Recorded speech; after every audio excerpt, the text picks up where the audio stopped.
Morning students. कल मैंने आपको ऊर्जा संरक्षण का नियम बताया था और बताया था कि ऊर्जा ना तो उत्पन्न की जा सकती और ना ही नष्ट, केवल ये एक रूप से दूसरे रूप में परिवर्तित की जाती है। अब मैं आपको लास्ट टॉपिक है हमारा ऊपर से नीचे गिरते हुए पिंड के लिए आंतरिक ऊर्जा संरक्षण का नियम। मतलब कहने का मतलब है, देखिए ये एक पिंड है, इस समय एक पोजीशन पे है, ऊपर से छोड़ दिया जाता है तो हम उसकी तीन कंडीशन ले रहे हैं, ए, बी और सी। हम ये मानते हैं कि बिंदु ए पे जब पिंड है तो ऊपर से नीचे गिरा तो पहली स्थिति ए होगी, दूसरी स्थिति बी और तीसरी स्थिति सी। अब हम आपको इस पूरे प्रूवमेंट में मैं आपको ये दिखाऊंगा कि प्रत्येक स्थिति में, चाहे वो ए स्थिति हो, चाहे वो बी स्थिति हो, चाहे वो सी स्थिति हो, ऊर्जा का मान एक नियत रहता है। मतलब ऐसा नहीं होता कि पिंड यहाँ पे है तो उसकी ऊर्जा कुछ और है, यहाँ पे है उसकी ऊर्जा कुछ और है, या यहाँ पे है तो उसकी ऊर्जा कुछ और है। तो मैं आपको इन तीनों स्थिति में पिंड की ऊर्जा का मान मैं नियत कैसे होता है मैं बताऊंगा। इसके लिए आप लोगों को केवल एक एक्स्ट्रा समीकरण याद रखना है, वो है v square is equal to u square plus 2gh। ठीक है, केवल ये एक एक्स्ट्रा इक्वेशन है जो गति का तृतीय नियम है, इसको आप लोगों को याद रखना है। अब देखिए ऊर्जा संरक्षण के नियम में सबसे पहले मैं बिंदु ए स्थिति की बात करता हूं। बिंदु ए पर देखिए आप लोग, जब पिंड ऊपर से नीचे गिरता है तो मैंने इस मार्कर के कैप को ऐसे पकड़ रखा है। इस समय मार्कर का कैप जो है वो स्थिर अवस्था में, मतलब इसमें इस समय इस मार्कर के कैप में किसी प्रकार की गति नहीं हो रही है। तो बिंदु ए पर पिंड की गतिज ऊर्जा यानी kinetic energy is equal to क्या हो जाएगी, जीरो। क्योंकि जब पिंड गति ही नहीं कर रहा तो काइनेटिक एनर्जी स्पेस में क्या हो गई, जीरो। पर इस समय इसके अंदर इस पिंड में कौन सी ऊर्जा है, उसकी स्थितिज ऊर्जा। तो लिख देंगे पिंड की स्थितिज ऊर्जा, जिसको हम लोग पोटेंशियल एनर्जी के नाम से जानते हैं, इज इक्वल टू क्या होती है, m इंटू जी इंटू एच। क्योंकि किसी भी पिंड की स्थितिज ऊर्जा उसके द्रव्यमान, गुरुत्वीकरण और हाइट के अनुक्रमानुपाती होती है। तो अगर हम इसमें संपूर्ण ऊर्जा निकालें, संपूर्ण ऊर्जा हमारी क्या होती है, kinetic energy plus potential energy, दोनों को जोड़ दीजिए, kinetic energy zero, potential energy mgh, तो संपूर्ण ऊर्जा हमारी क्या आ गई, mgh। यानी बिंदु ए पे पिंड की ऊर्जा कितनी है, केवल और केवल mgh। अब बिंदु बी की बात करते हैं। बिंदु बी पर देखिए, बिंदु बी पर पिंड क्या कर रहा है, यहां से यहां तक पिंड गिर चुका है।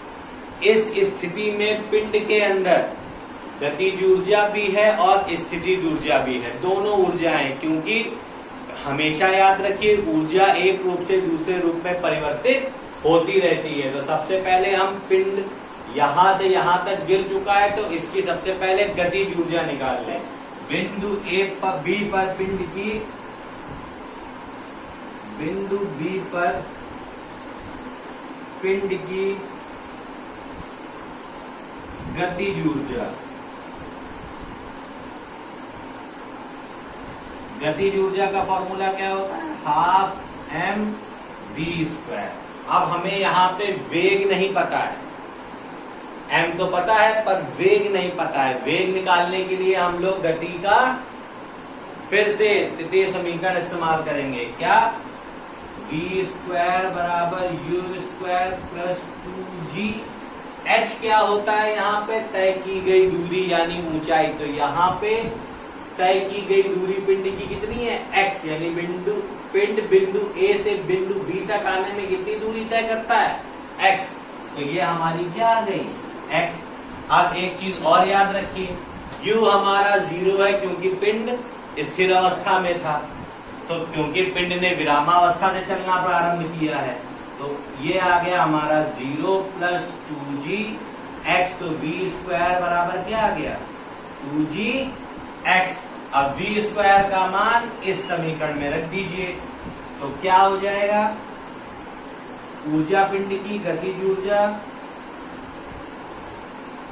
ऊर्जा पिंड की हो जाएगी हाफ m v स्क्वायर की जगह हम क्या लिखते हैं 2gx। ये देखिए ये v स्क्वायर की वैल्यू हमारी 2gx आ गई थी, तो हमने इस v स्क्वायर की जगह पे 2gx रखा। देखिए 1/2 ऐसे नोट डाउन किया, m और m को ऐसे नोट डाउन किया, इस v स्क्वायर की जगह मैंने 2gx लिख दिया। देखिए 2 से 2 कैंसिल हो गया और मेरी गतिज ऊर्जा क्या आ गई पिंड की mgx।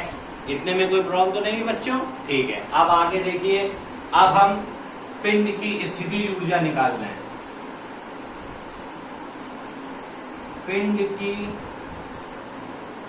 स्थितिज ऊर्जा, पिंड की स्थितिज ऊर्जा का फॉर्मूला क्या होता है mgh।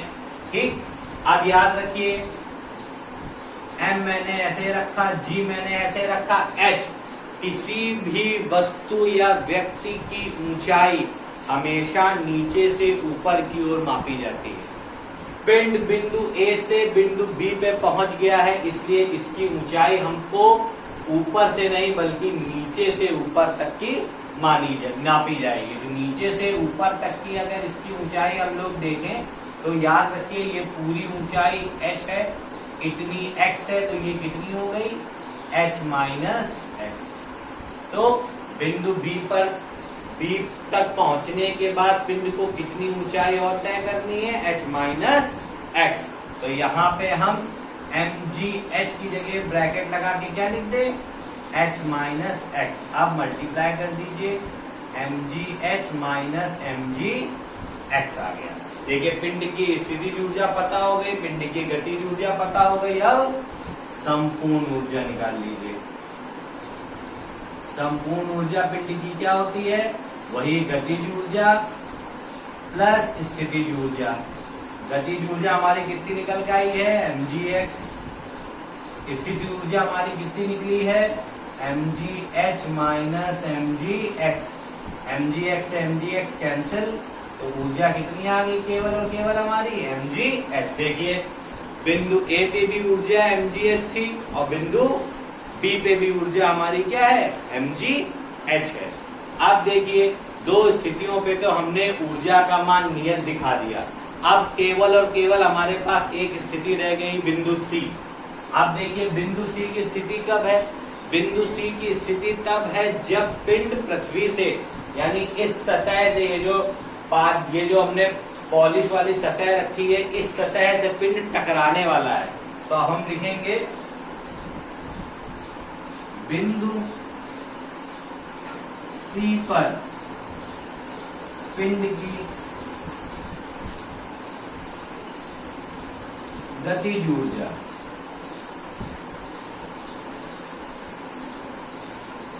देखिए बिंदु C पर पिंड की गतिज ऊर्जा फॉर्मूला हमारा एक ही अप्लाई होता है, वो होता है हाफ mv²। अब देखिए इसमें बिंदु C पर जब भी कोई ऑब्जेक्ट ऊपर से नीचे गिरता है तो पृथ्वी पर जैसे ही गिरता है तो वो रुक नहीं जाता है, वो एक आध बाउंसेस और लेता है। आप अगर ऊपर से कोई बॉल अगर जमीन में फेंकोगे तो ऐसा नहीं होता है कि जमीन में टकराने के बाद ही उसके अंदर की ऊर्जा का ह्रास हो जाता है, ऐसा नहीं, वो एक आध बाउंसेस और लेता है, मतलब एक आध बॉल के टिप्पे और पड़ते हैं। तो सबसे पहले हमें वेग निकालना होगा।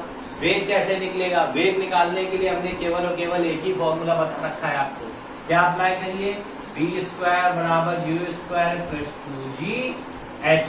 ध्यान रखिए इनिशियल वेलोसिटी हमारी 0 है क्योंकि पिंड विरामावस्था में था, इसलिए इसको मैंने 0 किया। और 2gh क्या है, पिंड ने ऊपर से नीचे तक में टोटल ऊंचाई हमारी क्या तय कर ली है, वो हमारी h है। तो v² हमारा क्या आ गया v स्क्वायर बराबर हमारा 2gh आ गया। अब देखिए हमारा सबसे इंपॉर्टेंट चीज गतिज ऊर्जा तो आ गई। अब v का मान रख दे। v का मान रखने पर कैसे, v का मान रखने पर देखिए v का मान क्या होगा, v का मान रखने के लिए हम क्या करेंगे, हाफ, ये हमारी गतिज ऊर्जा है kinetic energy, half m v square, half ऐसे ही रखा, m ऐसे ही रखा, v स्क्वायर के क्या लगा दिया 2gh, देखिए 2 से 2 कैंसिल हो गया, तो ये क्या आ गई mgh। यहाँ पे h जो है वो ऊंचाई न लेके आप तय की गई दूरी लेंगे, याद रखिए, क्योंकि यहाँ स्थिति आने में पिंड ने ऊपर से नीचे तक की दूरी तय की जो कि उसकी ऊंचाई है। याद रखिएगा जब कभी भी नीचे से ऊपर कोई चीज मेजर करी जाती है, चाहे उसको दूरी में मेजर कर लीजिए, चाहे उसकी ऊंचाई में मेजर कर लीजिए, बात एक ही होती है। तो गतिज ऊर्जा हमारी क्या आ गई mgh। अब हम निकाल लें बिंदु C पर स्थितिज ऊर्जा, बिंदु C पर स्थितिज ऊर्जा, स्थितिज ऊर्जा फॉर्मूला क्या होता है mgh। याद रखिए यहाँ पे h ऊंचाई का कार्य करती है, जब पिंड पृथ्वी तल से टकरा गया तो इसकी ऊंचाई क्या हो गई 0, तो m इंटू जी एच की जगह 0, तो पूरी वैल्यू हमारी क्या आ गई 0, यानी हम पोटेंशियल एनर्जी जो इस पिंड की निकली है वो कैसी है, पोटेंशियल एनर्जी इस पिंड की कितनी है 0। अब इसकी हम संपूर्ण ऊर्जा निकाल लें। देखिए संपूर्ण ऊर्जा हमारी क्या हो जाएगी, गतिज ऊर्जा प्लस स्थितिज ऊर्जा। देखिए पोटेंशियल एनर्जी 0, गतिज ऊर्जा हमारी आ गई है कितनी mgh,